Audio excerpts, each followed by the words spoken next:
إن هذا القرآن يهدي للتي هي أقوم ويبشر المؤمنين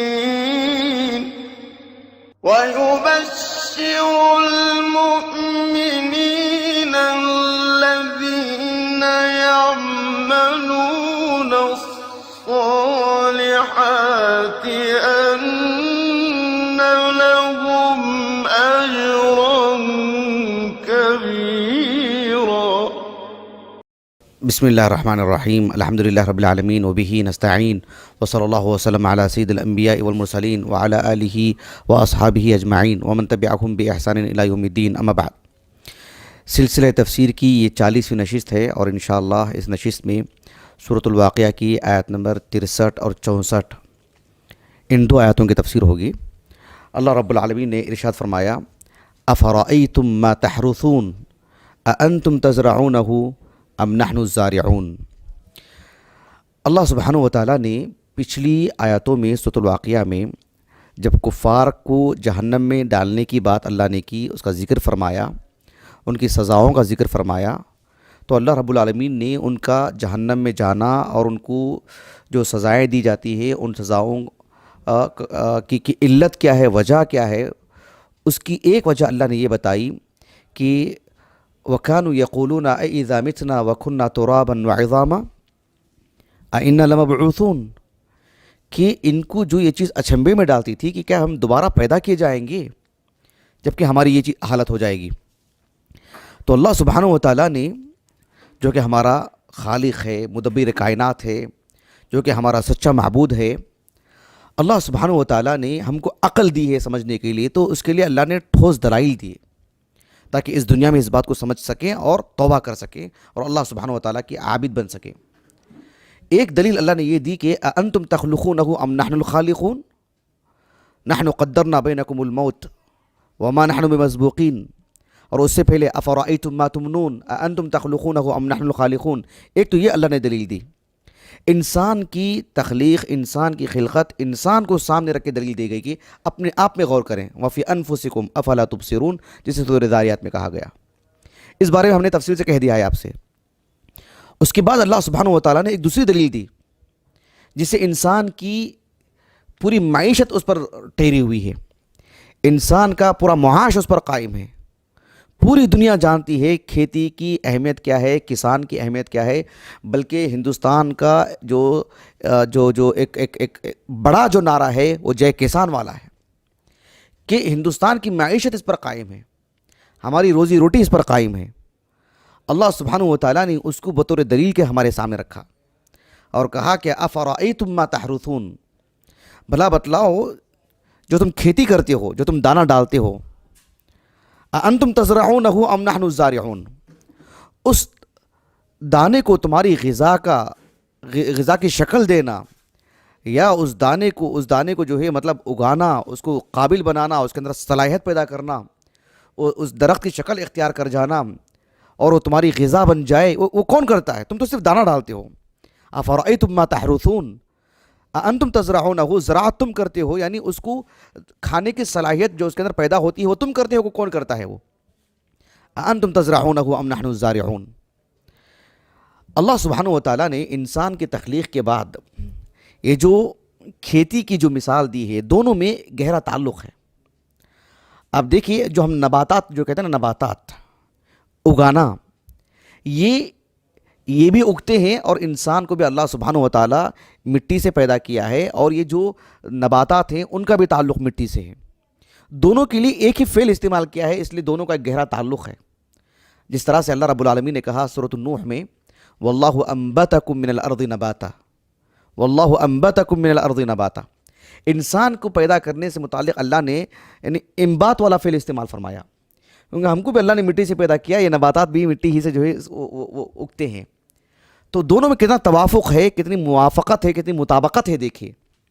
تو انسان کی تخلیق کے بعد اللہ نے کہا کہ افرأیتم ما تحرثون، حرث اور زراعت یہ دونوں چیزیں اصل کے اعتبار سے الگ الگ ہیں۔ پہلے ان کا معنی معلوم کر لیں، پھر آپ کو فرق واضح ہوگا انشاءاللہ۔ الحرث اس کے معنی کیا ہیں؟ بنیادی طور پر اس کا جو معنی ہے الجمع والکسب، الجمع والکسب، یعنی انسان کو جو ہے جو معیشت ہے، انسان کی جو کمائی ہوتی ہے، انسان جو اپنی محنت لگاتا ہے، اس کے لیے فعل استعمال ہوتا ہے۔ اسی لیے انسان کو حارث کہتے ہیں۔ کیوں؟ اس لیے کہ اس پہ اس کی محنت لگتی ہے، اس زمین پر، جو کہ زمین کو پھاڑ کر کے، زمین کو جو ہے مطلب سوراخ کر کے، یا زمین کے جو مختلف خاص طرح کی جو شکل ہوتی ہے جس میں زمین کو پھیلا کے اس میں جو دانہ ڈالا جاتا ہے، پھر اسے بند کیا جاتا ہے، اس عمل کے لیے جو فعل آتا ہے وہ الحرث، الجمع والکسب، بنیادی طور پر اس کا معنی۔ اللہ رب العالمین نے قرآن مجید میں فرمایا سورۃ الشورى میں، من کان یرید حرث الآخرۃ نزد له فی حرثہ ومن کان یرید حرث الدنیا نؤتہ منہا وما لہ فی الآخرۃ من نصیب۔ ایک انسان جو عمل کرتا ہے نا نیکی کا، برائی کا، اس عمل کو اللہ رب العالمین نے حرث کہا، کیونکہ الجمع والکسب، بنیادی طور پر انسان محنت کرتا ہے، بھاگ دوڑ کرتا ہے، یہ اس کی معیشت ہے۔ تو جو دنیا ہی کے لیے کرتا ہے اس کے لیے صرف دنیا ہی، جو آخرت کے لیے کرتا ہے تو صرف دنیا، تو آخرت تو ملے گی ہی، دنیا بھی دے دیں گے رب العالمین اس کو۔ حرث سے تعبیر کیا اللہ رب العالمین نے۔ تو انسان جو دانہ ڈالتا ہے نا اس عمل کے لیے حرث، اس عمل کے لیے، بعد میں اس کھیتی کو ہی حرث کہا جانے لگا، جیسے اللہ نے کہا نا سورۃ القلم میں، ان اغدوا علی حرثکم ان کنتم صارمین، یعنی اس عمل کو حرث کہا جاتا ہے، کھیتی کو نہیں، زمین کو حرث نہیں کہتے۔ اس زمین میں جو دانہ ڈالتے ہیں نا اس عمل کو حرث کہتے ہیں، لیکن پھر اس زمین ہی کو حرث کہہ دیا جاتا ہے جس زمین کے ساتھ ایسا معاملہ ہے۔ عام جو روڈ ہے ہمارا جہاں لوگ چلتے پھرتے ہیں اس کو حرث کہتے ہیں؟ نہیں کہتے ہیں۔ ہمارا جو میدان ہے جہاں ہم کھیلتے ہیں وہاں اس کو حرث کہتے ہیں؟ نہیں کہتے ہیں۔ لیکن جس زمین کا تعلق حرث سے ہے اس زمین ہی کو حرث کہہ دیا جاتا ہے۔ چونکہ ایک مرد کا تعلق عورت کے ساتھ جو معاملہ ہوتا ہے وہ ویسی ہی ہوتا ہے ہم اس طریقہ جس میں ایک شخص جو ہے کھیت میں دانہ ڈال رہا ہے، ہو بہو وہی شکل، وہی تصویر، وہی عمل کی وجہ سے اللہ تعالیٰ نے کہا کہ نساؤکم حرث لکم فأتوا حرثکم انا شئتم۔ سورۃ البقرہ کی آیت کریمہ ہے۔ تو حرث سے اللہ رب العالمین نے تعبیر کی، تو اس میں صرف میاں بیوی کا جو ہم بستری کا وہ ایک ہی شکل نہیں ہے، وہ حرث کہہ کر کے اس کے اندر کئی باتیں ہیں، اگر آپ تفاصیر میں جائیں گے وہ ہمارا موضوع نہیں ہے۔ اللہ نے اس عمل کو، اس شے کو حرث جو کہا، بڑی گہرائی ہے اس میں، سبحان اللہ العظیم، کیوں نہ ہوگی، یہ اللہ رب العالمین کا کلام ہے۔ مجھے یہاں بتانا یہ ہے کہ حرث کا اتنا ہی معنی ہے کہ جو ہے حرث کا تو ظاہری تعلق زمین میں دانہ ڈالنا، اسی لیے اللہ تعالیٰ نے کہا کہ افرأیتم ما تحرثون، حرث اس کو کہتے ہیں۔ لیکن وہ دانہ اندر جانے کے بعد اس دانے کے اندر اتنی صلاحیت پیدا ہونا کہ اس سے جو ہے مطلب پودا جو ہے نکل آئے، اور اس سے جو ہے مطلب دھیرے دھیرے اس کی وہ تناور درخت بن جائے، اس کی ڈھالیاں ہوں، اس سے پھل نکلے، اور اس سے جو ہے سبحان اللہ یہ جو پوری جو صلاحیت، پوری جو کیفیت ہے، اور پھر انسان کے سامنے کھانے پینے کی اتنی اشیاء جو ہے آ جاتی ہیں، یہ ساری صلاحیت انسان نہیں کرتا ہے، وہ یہ سارے کام انسان انجام نہیں دیتا ہے۔ انسان تو صرف اس میں دانہ ڈالتا ہے، اس کی حفاظت کرتا ہے، اسے پانی ڈالتا ہے، اس کی نگرانی کرتا ہے، لیکن اسے کھانے پینے کی غذائیت کی صلاحیت دینے کا کام کس کا ہے؟ اس کے لیے زراعت کا لفظ افرأیتم ما تحرثون، پھر اس کے بعد کہا کہ انتم تحرثونہ، ایسے نہیں کہا انتم تزرعونہ ام نحن الزارعون۔ تو الحرث ایک الگ چیز ہے، الزرع ایک الگ چیز ہے۔ الزرع عربی زبان میں زارعین، الزرع، اس کے معنی عربی زبان میں آتے ہیں بنیادی طور پر تنمیت الشیء، النمو، تنمیت الشیء، کسی چیز کا پروان چڑھنا، بڑھنا، بڑا ہونا، یعنی جب دانہ اندر ڈالتے ہیں تو اس کے اندر اتنی صلاحیت آنا کہ جو ہے اب وہ جو دھیرے دھیرے چیز اس کو پروان چڑھے، نمو ہو، اس کے اندر وہ غذا آئے، صلاحیت آئے۔ بات واضح ہوگی آپ کو؟ یہ چیز ہے الزرع کے اندر جو معنی آتا ہے۔ تو اسی لیے احادیث مبارکہ میں یعنی منع کیا گیا کہ جو ہے حرث کی نسبت انسان کی طرف کی جاتی ہے، الزرع اس کی نسبت اللہ کی طرف کی جاتی ہے۔ ایک حدیث مبارکہ ہے جسے امام طبری رحمہ اللہ اپنی سند سے اپنی تفسیر میں لائے ہیں، اس آیت کریمہ کی تفسیر میں، اور یہ حدیث مبارکہ کتب ستہ میں نہیں ہے، تفسیر طبری میں ہے، دیگر احادیث کی کتابوں میں ہے، جیسے امام طبرانی رحمہ اللہ کے المعجم الکبیر، المعجم الاوسط میں، اور اسی طرح سے سنن الکبریٰ میں، دیگر احادیث کی کتابوں میں بھی ہے، کتب ستہ میں نہیں ہے۔ یہ حدیث سندن صحیح ہے۔ شیخ احمد شاکر مصری رحمہ اللہ نے جو اس کی تحقیق کیے ہیں، اس کے جو تخریج کیے ہیں تفسیر طبری کی، آپ نے اس کی صرف احالہ کیا ہے کہاں کہاں کن کن کتابوں میں ہے، اس پر حکم نہیں لگایا ہے، آپ نے سکوت اختیار کیا ہے. لیکن شیخ محمد ناصر الدین البانی رحمہ اللہ نے اس حدیث کو السلسلہ الصحیحہ میں داخل کیا اور اس حدیث کو صحیح کہا ہے. اسی طرح سے جو تفسیر ابن کثیر جو قطر سے چھپی ہے نا، جو تقریباً آج سے 20 سال پہلے دنیا بھر میں جو ہے علماء میں تقسیم کی گئی، وہ 8 جلدوں والی جو قطر سے جو چھپی ہے، اس میں ایک لجنہ نے کام کیا ہے اور بہت ہی پختہ کام کیا تفسیر ابن کثیر پر، ماشاءاللہ بہت علمی کام کیا ان لوگوں نے، آپ پڑھ کر کے دیکھیے. انہوں نے بھی اس سند پر حکم لگایا ہے، یعنی اسنادہ جید، یہ ان کے الفاظ ہیں، صحیح کہا ہے سند کو انہوں نے. بہرحال یہ حدیث مبارکہ صحیح ہے. اللہ کے رسول صلی اللہ علیہ وسلم کے ایک صحابی ابو ہریرہ رضی اللہ عنہ وہ کہتے ہیں کہ آپ صلی اللہ علیہ وسلم نے فرمایا کہ لا یقولن احدکم زرعت.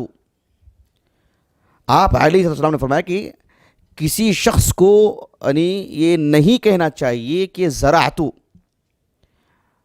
نہیں کہنا چاہیے، بلکہ کہنا چاہیے کہ حرثت، ولیکن قولوا حرثت، ایسے کہا. حرثت کہو کہ ہم نے دانہ ڈالا ہے، بس زرعت مت کہو، کیونکہ ہم نے اس کے اندر وہ صلاحیت ہم نے نہیں پیدا کی ہے. سبحان اللہ، دیکھ رہے ہیں آپ. تو یہ باریک سی بات ہے جو اللہ کے رسول نے ہم سے کہی علیہ الصلوۃ والسلام. یہ اور بات ہے کہ انسان دانہ ڈالنے کے ساتھ ساتھ اس دانے کی حفاظت کرتا ہے جانوروں سے، کیڑے مکوڑوں سے، اسے پانی ڈالتا ہے، اس کی نگرانی کرتا ہے، اور جب تک وہ صلاحیت اس کے اندر نہیں آ جاتی ہے اور پھر وہ پودا کی شکل اختیار نہیں کر جاتا، یا اس کے اندر ڈال یا اس کی جو وہ جو بھی اس کی جو شکلیں ہوتی ہیں پیڑ پودے کی شکل میں جو بھی ہو، یا جو سلسلات جو ہوتے ہیں کسی بھی طرح کی شکل ہو، بیل وغیرہ جو بھی ہوتے ہوں، جب تک وہ چیز نمایاں نہیں ہوتی، اس کی جو وہ حفاظت کرتا ہے، وہ اس عمل کی وجہ سے بھی انسان کو زارع کہہ دیا جاتا ہے مجازاً. ورنہ حقیقی کام تو اللہ رب العالمین کا ہے، یہ اللہ کے علاوہ کوئی نہیں کرتا. اللہ سبحانہ و تعالیٰ نے قرآن مجید میں فرمایا سورۃ الانعام میں، ان اللہ فالق الحب والنوا. اللہ اکبر. ان اللہ فالق الحب والنوا. ایک سیب ہم لے لیتے ہیں، اس کے اندر بیج کس نے پیدا کی؟ کس نے پیدا کی بیج؟ اس کے اندر کھجور ہے، اس کے اندر جو گٹھلی آتی ہے وہ کون پیدا کیا اس کو؟ پھر اس گٹھلی کو یا اس بیج کو پھر زمین میں ڈالا جاتا ہے، پھر اس کے اندر کون وہ صلاحیت پیدا کرتے ہیں؟ سبحان اللہ العظیم. تو یہ ان اللہ فالق الحب والنوا، النوا وہ گٹھلی کو کہتے ہیں، الحب اس دانے کو کہتے ہیں. کون اس کے اندر وہ صلاحیت پیدا کرتا ہے؟ سبحان اللہ العظیم. یہ صرف رب العالمین، کوئی یہ کام نہیں کرتا ہے. چونکہ انسان ظاہری اعتبار سے حرث بھی کرتا ہے اور اس کی مکمل نگرانی کرتا ہے، بس نگرانی کے حد تک اسے زارع کہا جاتا ہے مجازن.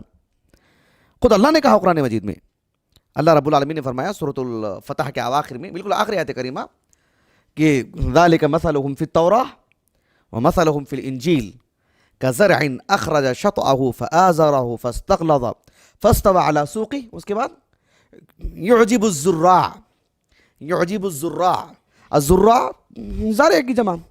تو اللہ سبحانہ و تعالیٰ نے انسان کو زارع کہا ہے مجازاً، کیونکہ وہ اس کی دیکھ بھال کرتا ہے، نگرانی کرتا ہے. ورنہ اس دانے کے اندر، اس گٹھلی کے اندر اتنی صلاحیت پیدا کرنا کہ وہ پھر انسان کی غذا کا کام کرے، وہ ساری چیزیں اس سے رب العالمین کرتے ہیں. اگر اللہ تعالیٰ نہیں کریں تو سبحان اللہ العظیم کیا ہوگا، اندازہ لگائیے. یہ جو 2 آیات کریمہ ہیں، افرأیتم ما تحرثون اانتم تزرعونہ ام نحن الزارعون، اس آیت کریمہ کی تفسیر میں ابو عبداللہ القرطبی رحمہ اللہ ایک قدیم عالم دین ہے. ابو عبداللہ القرطبی رحمہ اللہ بھی ہمارے اعتبار سے بہت قدیم عالم دین ہے، تقریباً 800 سال پرانے عالم دین ہیں. لیکن ایک اور عالم دین ہیں، ان کے حوالے سے انہوں نے لکھا ہے، جو علمی دنیا میں علامہ الماوردی کے نام سے معروف ہیں، نسبت الماوردی. ان کا نام ہے علی ابن محمد نام ہے ان کا، ابو الحسین کنیت ہے ان کی. 450 ہجری سے وفات ہے ان کا، 5 صدی ہجری کے ہیں. متعدد کتابوں کے مصنف ہیں. ہمارے پاس ایک کتاب ہے ان کی، 1 یا 2 کتابیں ہیں ان کی ہمارے پاس، ادب الدین و دنیا، وہ ایک کتاب ہے ہمارے پاس. لیکن اس کتاب میں یہ بات نہیں ہے جو میں آپ کو بتانے جا رہا ہوں. ابو عبداللہ القرطبی رحمہ اللہ نے کس کتاب کا حوالہ دیا ہے وہ مجھے نہیں معلوم ہے، انہوں نے کسی کتاب کا حوالہ نہیں دیا ہے، لیکن ان کے نام سے لکھا ہے کہ اس آیت کریمہ میں اللہ سبحانہ و تعالیٰ 2 باتیں بتانا چاہتے ہیں. 2 باتیں بتائیں ہیں رب العالمین نے جو انہوں نے کہی ہیں، اور بھی بہت ساری باتیں ہو سکتی ہیں، لیکن ظاہری اعتبار سے 2 بڑی باتیں ہیں. کیا افرأیتم ما تحرثون اانتم تزرعونہ ام نحن الزارعون.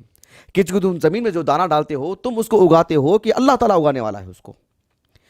دو باتیں کیا ہیں؟ پہلی بات یہ ہے کہ اللہ سبحانہ و تعالیٰ احسان فرما رہے ہیں تاکہ بندہ شکر گزار بن جائے کہ اللہ سبحانہ و تعالیٰ نے تمہیں پیدا کیا تو تمہاری روزی روٹی کا بھی بندوبست کیا, تمہیں بے سہارا نہیں چھوڑا ہے. یہ کس نے کیا؟ یہ رب العالمین کر رہے ہیں. ایک تو یہ بات بتانے کے لیے. دوسری بات یہ بتانے کے لیے کہ انسان جب دانہ اس میں ڈالتا ہے تو اس کی کیا قیمت ہے, اس کی کیا کام آئے گا تمہارے. جب تم اس کو زمین میں ڈالو گے پھر اس کے اندر صلاحیت پیدا ہوگی تب وہ تمہارے کام بنے گا. تو جس طرح سے زمین میں جب تم اس کو ڈالتے ہو تو پھر ڈالتے ہیں تو اس کی کیا حیثیت ہوتی ہے. جب دوبارہ اللہ رب العالمین اسے ایک دوسرا وجود دیتے ہیں پھر وہ اپنی ایک اصل شکل میں آتا ہے وہ پودا وغیرہ. تو اللہ رب العالمین اس سے یہ بات بتانا چاہتے ہیں انسان کی موت ہوتی ہے, اسے زمین میں دفن کر دیا جاتا ہے, دوبارہ رب العالمین پیدا کریں گے اس کو. وَكَانُوا يَقُولُونَ أَإِذَا مِتْنَا وَكُنَّا تُرَابًا وَعِظَامًا أَإِنَّا لَمَبْعُوثُونَ. تو اللہ نے اس کے جواب میں کہا أَفَرَأَيْتُم مَّا تَحْرُثُونَ أَأَنتُمْ تَزْرَعُونَهُ أَمْ نَحْنُ الزَّارِعُونَ. یعنی یہ بات صرف ایک کسان کے لیے ہے کیا؟ عام انسان نہیں سمجھ سکتا اس بات کو, دنیا کے سارے انسان ہیں اور اس دور میں سمجھنے کے لیے کوئی مشکل ہی نہیں ہے. تو یہ بات اللہ رب العالمین نے دونوں باتیں عنایتوں میں کہی ہیں, اس لیے کہ اللہ سبحانہ و تعالیٰ کی قدرت دیکھ. اللہ اکبر. انسان صرف زمین میں دانہ ڈالتا ہے, وہ ساری صلاحیت پیدا کرنا, سارے کام اللہ رب العالمین انجام دیتے ہیں. یہ اللہ کی قدرت ہے. اسی لیے اللہ رب العالمین چاہے تو کیا نہیں کر سکتا. اللہ نے کہا لو نشاء لجعلناہ حطاما. اگر تم چاہے تو اس کو, یہ جو تمہاری ساری فصل ہے جسے تم دانہ ڈالنے کے بعد ایک زمانہ لگا دیتے ہو اس کے انتظار میں کہ آج یہ کھانے کی صلاحیت اس کے اندر پیدا ہو جائے گی, اور جب تم کو اس فصل کو کاٹنے کے لیے جاتے ہیں تو اللہ نے کہا کہ لو نشاء لجعلناہ حطاما. ہم چاہیں تو اس کو پوری طرح کھیت تیار ہو جانے کے بعد, فصل تیار ہو جانے کے بعد, اور بالکل ابھی کاٹنے کا وقت ہے, ہم چاہیں تو اسے ریزہ کر سکتے ہیں. اللہ اکبر. کیا معنی حطمہ کے؟ عربی زبان میں حطمہ کے اصل معنی آتے ہیں حطمت الشیء حتمن. حطمت الشیء حتمن اس کے معنی آتے ہیں کسرتہ, یعنی کسی کو توڑ دینا, ٹکڑے کر دینا. عربی زبان میں کہا جاتا ہے, جیسے کہ الجوہری رحمہ اللہ نے الصحاح میں لکھا کہ المتکسر فی نفسہ. ایک انسان بولتا نا کہ میں اپنے اندر ٹوٹ گیا ہوں. ایک انسان کہتا ہے نا میں تو ٹوٹ گیا ہوں بالکل, یعنی میرے اوپر اتنے حادثات آئے ہیں کہ میں بالکل چور ہو گیا ہوں, ٹوٹ گیا ہوں میں. اس کو کہتے ہیں حاطمون. کیا کہا جاتا ہے اس کو؟ الحاطم کہا جاتا ہے اس کو. ایسا انسان جو بالکل ہی, یعنی وہ کیفیت بتائی جا رہی ہے عربی زبان میں. یہ جو حطمہ کا جو لفظ ہے, جو شدید حادثات جو ہوتے ہیں نا, الحطمۃ کہا جاتا ہے عربی زبان میں, یعنی السنہ شدیدہ, سخت قحط سالی آتی ہے نا, بارشیں رک جاتی ہیں, جانور مرنے لگتے ہیں, یا کبھی کبھار کاروبار ٹھپ پڑ جاتا ہے, تو معیشت انسان کی مستحکم نہیں رہتی ہے, تو اس کو کہا جاتا ہے عربی زبان میں الحطمہ. یہ جو جہنم کی جو آگ ہے نا, جہنم کی جو آگ, اس کی جو متعدد صفات ہیں اس میں سے ایک صفت اللہ نے کہا کہ الحطمۃ کلا لیمبذن فی الحطمہ وما ادراک ما الحطمہ نار اللہ الموقدہ. کیونکہ آگ میں جو بھی چیز ڈالی جائیں گے, یعنی تحتم ما یلقا, کہ وہ جہنم کی آگ جو ہے جو بھی اس میں ڈال دی جائیں گے اسے چور کر کے رکھ دے گی اس کو. نسأل اللہ السلامہ. اس لیے اس کو الحطمہ کہا گیا. اللہ اکبر. تو ابن فارس کہتے رحمہ اللہ, یہ جو کعبۃ اللہ ہے نا, کعبۃ اللہ ایک طرف تو دروازہ ہے اس کی, اور سامنے کا جو حصہ ہے, جو مدینے کا جو رخ ہے سامنے کا حصہ, اس میں جو حتیم ہے نا, حتیم, اسے لوگ حجر بھی کہتے ہیں. حتیم جو ہے نا, حتیم, کہا کہ اس کو حتیم اس لیے کہا جاتا ہے کہ وہاں لوگوں کی بھیڑ اتنی زیادہ ہو جاتی ہے گویا کہ وہ یحتم, وہ لوگوں کو جو ہے مطلب چور کر کے رکھ دیتی. مطلب آپس میں جو ایک دوسرے کو بھیڑ جمع ہو جاتی ہے, ایک دوسرے کو ڈھکیلتے ہیں ادھر سے ادھر, ازدحام جو جمع ہو جاتا ہے نا, جو بھیڑ, اس شکل کے لیے ہی اس کو جو حتیم کہا گیا, کیونکہ وہ کعبۃ اللہ کا حصہ ہے. اندر نماز پڑھتے ہیں تو گویا کہ کعبے کے اندر نماز پڑھتے ہیں, اس وجہ سے اسے حتیم کہا گیا, اس شکل کو سامنے رکھتے ہوئے. بہرحال تو یہ اس کا معنی ہے. اللہ نے کہا کہ لو نشاء لجعلناہ حطاما. یہ جو فصل ہے تیار ہو جائے تو اللہ تعالیٰ چاہیں تو اسے حطام کر کے رکھ دیں گے, اس کو چور کر کے رکھ دیں گے, کسی کے کام نہیں آئے گا وہ. تو پھر کیا ہوگا انسان کی حالت, پھر کیا ہوگی انسان کی حالت, پھر کیا ہوگا اس کے بعد کا معاملہ. اللہ نے کہا کہ فضلتم تفکہون فضلتم تفقہون کا کیا معنی انشاءاللہ ہم آنے والی تفسیر میں آپ کے سامنے رکھیں گے۔ اللہ سبحانہ و تعالیٰ سے دعا ہے کہ اللہ رب العالمین ہماری اس نشست کو ہمارے اساتذہ، ہمارے والدین اور ہمارے کل معاونین، مشاہدین اور ہمارے اہل خانہ ہمارے لیے ذخیرہ آخرت بنائیں۔ سبحانک اللہم و بحمدک اشہد ان لا الہ الا انت استغفرک و اتوب الیک۔